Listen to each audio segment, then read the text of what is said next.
Hello students, welcome to MB classes a proper guidance.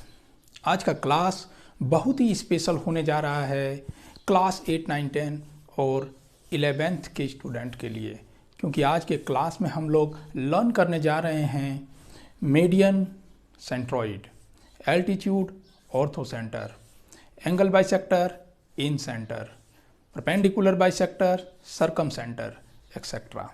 तो चलिए बिना देर किए आज की क्लास का शुरुआत करते हैं। काफ़ी इंटरेस्टिंग क्लास होने वाला है। चलिए, सबसे पहला जो हम लोग डिस्कस करने जा रहे हैं वो है मीडियन। तो मीडियन क्या होता है एक ट्रायंगल में? तो देखिए, in a triangle a line segment joining from vertex to mid point of opposite side. देखिए, ये एक ट्रायंगल ABC है। ABC ट्रायंगल में ये वर्टेक्स A है, ये वर्टेक्स B है, ये वर्टेक्स C है। अब वर्टेक्स A से मिड पॉइंट यहाँ पर देखिए, BC जो साइड है इसका मिड पॉइंट D है, AC जो साइड है उसका मिड पॉइंट E है और AB जो साइड है उसका मिड पॉइंट F है। तो यहाँ पर A से D को मिलाने वाला जो लाइन सेगमेंट है इसी को हम लोग कहते हैं मीडियन।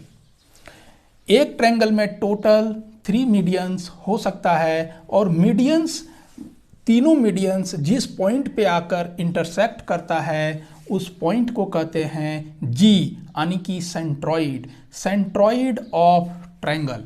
सेंट्रॉइड इस तरह से क्या हुआ? It is a intersection point of medians of a triangle. It always lies inside a triangle. इन बातों को आप हमेशा ध्यान में रखिए। आपको मीडियंस में और सेंट्रॉइड में कभी प्रॉब्लम नहीं होगा। तो ये था मीडियंस और सेंट्रॉइड से रिलेटेड बातें। अब हम लोग करने जा रहे हैं एल्टीट्यूड से जुड़े बातों को। चलिए, एल्टीट्यूड क्या होता है? In a triangle perpendicular drawn from vertex to its opposite side. अब देखिए, अगेन यहाँ पर एक ट्रायंगल ABC ले लिए हैं और यहाँ पे वर्टेक्स ABC है। तो वर्टेक्स A से जो एल्टीट्यूड खींच दिया गया अपोजिट साइड में AD परपेंडिकुलर टू BC, इसी को, इस AD लाइन को हम कहते हैं एल्टीट्यूड। तो एल्टीट्यूड B से AC लाइन में खींचा गया जो कि B परपेंडिकुलर AC है, तो B हो गया दूसरा एल्टीट्यूड, और C से AB लाइन में खींचा गया जो कि CF परपेंडिकुलर AB है, तो CF हो गया तीसरा एल्टीट्यूड। तो एक ट्रायंगल में 3 एल्टीट्यूड्स हो सकता है, टोटल 3 एल्टीट्यूड्स। अब जहाँ पर altitudes of a triangle intersect करता है उस पॉइंट को डिनोट करते हैं H से, और वो होता है ortho centre.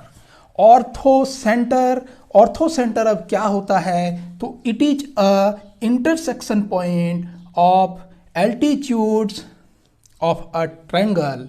It may lies inside, outside and on the triangle. देखिए, ये जो एल्टीट्यूड है ये ट्रायंगल के अंदर भी हो सकता है, ये ट्रायंगल के बाहर भी हो सकता है और ये ट्रायंगल के ऊपर भी हो सकता है। तो चलें इसको देखते हैं कि कैसे ये अंदर होता है, बाहर होता है और ट्रायंगल पर होता है।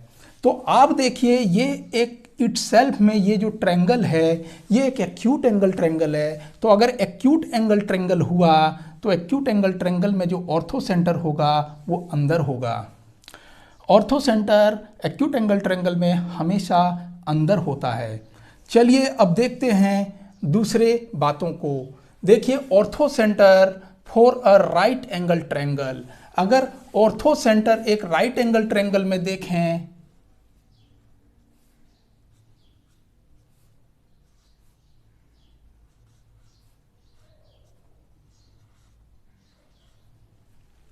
ऑर्थो सेंटर एक राइट एंगल ट्रायंगल में देखें तो कहाँ होगा? ये पॉइंट B पर ही हो जाएगा। देखिए, ट्रायंगल ABC एक राइट एंगल ट्रायंगल है जहाँ एंगल B 90 डिग्री है। तो आप A से खींचिए अपोजिट साइड BC में, तो B हो जाएगा क्या? AB perpendicular to BC। C से खींचिएगा तो CB परपेंडिकुलर टू AB, और जब B से अपोजिट साइड में AC में खींचिएगा तो ये हो जाएगा आपका BE परपेंडिकुलर टू AC। तो इस तरह से here B itself is orthocenter since altitudes of this triangle meet at point B। आप देखिए B एल्टीट्यूड है जो कि कहाँ मिल रहा है आकर B में, AB एल्टीट्यूड है जो कहाँ मिल रहा है B में, और CB एल्टीट्यूड है जो कहाँ मिल रहा है B में। तो B पॉइंट ही अपने आप में हो गया ऑर्थो सेंटर। ठीक है, चलिए ortho centre for an obtuse angle triangle हम लोग देख लेते हैं। Ortho centre for obtuse angle triangle, here it lies outside the triangle. यहाँ पर देखिए एक ट्रायंगल ABC है जो कि एक ऑब्ट्यूज एंगल ट्रायंगल है, जहाँ एंगल B क्या है, मोर देन 90 डिग्री है एंड लेस देन 180 डिग्री है। जैसा कि आप जानते हैं एंगल सम प्रॉपर्टी क्या होता है, all the sum of all the three angles of a triangle will always be equal to 180 degree. तो एंगल B क्या हो गया, ऑब्ट्यूज एंगल हो गया। अब देखिए ऑब्ट्यूज एंगल ट्रायंगल में जो परपेंडिकुलर होता है वो हमेशा ट्रायंगल के बाहर होता है। तो ए से आप परपेंडिकुलर खींचिए, तो कहाँ खींचिएगा, तो CB को आपको पीछे प्रोड्यूस करना होगा। आप CB को यहाँ बैकवर्ड प्रोड्यूस कीजिए और आप खींचिए AD परपेंडिकुलर टू BC। उसी तरह से आप C से कहाँ खींचिएगा, तो यहाँ से आपको AB को नीचे प्रोड्यूस करना होगा। तो क्या करते हैं, CF परपेंडिकुलर टू AB खींचने के लिए आपको AB को प्रोड्यूस्ड करना पड़ता है। उसी तरह से आप क्या करते हैं, B से परपेंडिकुलर खींच लेते हैं जो कि B परपेंडिकुलर AC है। अब आपको यहाँ पर पता करना है कि इसका ऑर्थो सेंटर कहाँ है, तो आप AD को और CF को और BE को देखकर आप पता नहीं कर सकते हैं। तो इसके लिए आपको क्या करना होगा, AD को आपको प्रोड्यूस कर देना होगा, फॉरवर्ड आगे बढ़ा देना होगा। तो आगे बढ़ाइए, देखिए आगे बढ़ा तो ये आके यहाँ पर इस पॉइंट पे, इस पॉइंट तक इसको लाइए, और फिर आपको B को भी प्रोड्यूस करना होगा और CF को भी प्रोड्यूस करना होगा, और तीनों ही एल्टीट्यूड्स आके एक दूसरे को एक पॉइंट पर मिलेगा जो कि होगा H, और जिसको कहेंगे हम ortho centre. Ortho centre is the centre of ortho circle.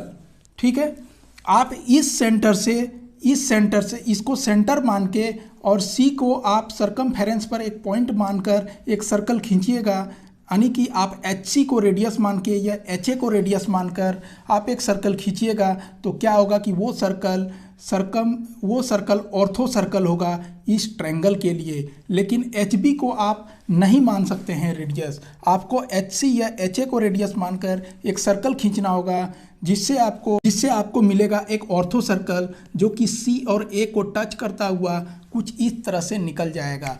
इधर से ऐसे करके ये क्या होगा, ये ऐसे करके यहाँ से टच करता हुआ थोड़ा ये बड़ा बनेगा। यहाँ पर मैं आपको, यहाँ से आप इसको रेडियस मान के खींच सकते हैं, ये इस तरह से जाएगा। ठीक है, ये इस तरह से एक बड़ा सा सर्कल बना देगा। चलिए हम लोग आगे का देख लेते हैं। आगे देखिए, अब बात होने जा रहा है इन सेंटर के बारे में। तो इन सेंटर क्या होता है, in a triangle point of intersection of its angle bisectors. देखिए एंगल बाइसेक्टर्स के इंटरसेक्शन के पॉइंट को कहते हैं इन सेंटर। आप देखिए यहाँ पर एक ट्रायंगल ABC लिया गया है। अब इस ट्रायंगल ABC में आप देखिए कि क्या हो रहा है कि यहाँ पर क्या हुआ कि इस ट्रायंगल ABC में ये एक सर्कल है जो कि AB, BC और AC को टच करता हुआ अंदर के तरफ से जा रहा है और वो पूरा ट्रायंगल के अंदर है। तो आप देखिए इस सर्कल को कहते हैं इन सर्कल, इसके सेंटर को कहते हैं, इस सर्कल के सेंटर को कहते हैं इन सेंटर, और इसके रेडियस को कहते हैं इन radius. In centre always lies inside the triangle.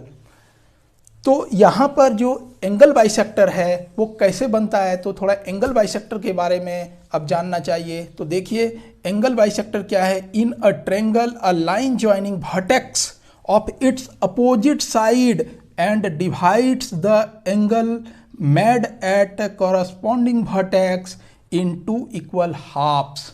अब देखिए यहाँ एक ट्रायंगल ABC है, यहाँ एक ट्रायंगल ABC है जिसमें ABC वर्टेक्स है इस ट्रायंगल का, और क्या हो रहा है कि A से एक लाइन सेगमेंट खींचा गया है अपोजिट साइड में जो कि D पर मीट कर रहा है, और ये लाइन सेगमेंट AD ऐसा लाइन है जो कि एंगल वर्टेक्स A में जो एंगल A बन रहा है, ठीक है, उसको क्या कर रहा है, उसको इक्वल हाफ्स में डिवाइड करते हुए जा रहा है। इसी तरह से बी है जो कि एंगल बी को अपोजिट हाफ्स इक्वल हाफ्स में डिवाइड करता हुआ जा रहा है, और सी एफ है जो एंगल सी को इक्वल हाफ्स में डिवाइड करता हुआ जा रहा है। लेकिन ये तीनों आकर जहाँ मिलता है इस पॉइंट को कहते हैं आई, यानी कि इन सेंटर। यही वो इन सेंटर है जहाँ से हम क्या करते हैं कि इसी इन सेंटर से अगर BC में एक परपेंडिकुलर खींच दिया जाए और फिर उस परपेंडिकुलर को रेडियस मानकर अगर एक सर्कल खींचा जाए तो यही सर्कल बनेगा इन सर्कल। जैसा कि आप इसके प्रीवियस स्लाइड में देखें। आप देखिए प्रीवियस स्लाइड को एक बार और। यही है वो पॉइंट आई जहां पर क्या होता है कि एंगल बाइसेक्टर आकर मिलता है। एंगल ए का एंगल बाइसेक्टर, एंगल बी का एंगल बाइसेक्टर, एंगल सी का एंगल बाइसेक्टर इसी पॉइंट पे मिलेगा। और इस पॉइंट से ही क्या किए हैं कि यहाँ से क्या करते हैं कि BC में अगर परपेंडिकुलर खींचना हो तो यहाँ पर चाप को रखते हैं इस पॉइंट पे, और यहाँ से चाप को रख के हम लोग क्या करते हैं ऐसे एक ले लेते हैं चाप, और फिर इस पॉइंट पे रख के इसको इधर काटते हैं और इस पॉइंट से रख के यहाँ काटते हैं, और इसी दोनों को क्या करते हैं, ये समथिंग यहाँ पर आएगा, और इसी को क्या करते हैं इस पॉइंट से इस पॉइंट को मिलाते हैं। तो देखिए मिलाने के बाद ये कुछ ऐसा आ जाता है, और यहाँ से यहाँ तक के सेगमेंट को रेडियस मान लेते हैं जो कि इन रेडियस होता है, और एक सर्कल खींच देते हैं तो बनता है इन सर्कल, और इसके सेंटर को कहते हैं इन सेंटर। तो ये बातें थी इन सेंटर और एंगल बाइसेक्टर से रिलेटेड। आगे हम लोग देखते हैं परपेंडिकुलर बाइसेक्टर, और फिर हम लोग देख लेंगे क्या सरकम सेंटर को।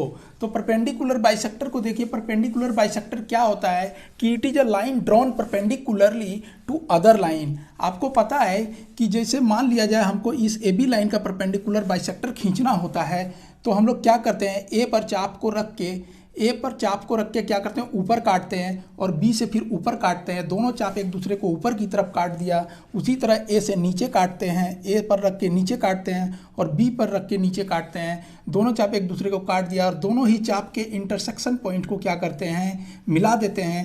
तो समथिंग ये ऐसा एक लाइन आपका बन जाता है जो कि इस पॉइंट से होकर जाता है। इसी पॉइंट को कहते हैं मिड पॉइंट ऑफ AB, और इस लाइन L को कहेंगे क्या perpendicular line to AB। Okay, तो अगर हम इसको ट्रेंगल में देखना चाहें तो कैसे देखेंगे, तो सरकम सेंटर का पता हम लोग ट्रेंगल को रिफरेंस लेकर करते हैं। तो देखिए क्या होता है कि in a triangle when we draw perpendicular bisector of all its 3 side then they meet at a point which is called circum centre कहेंगे।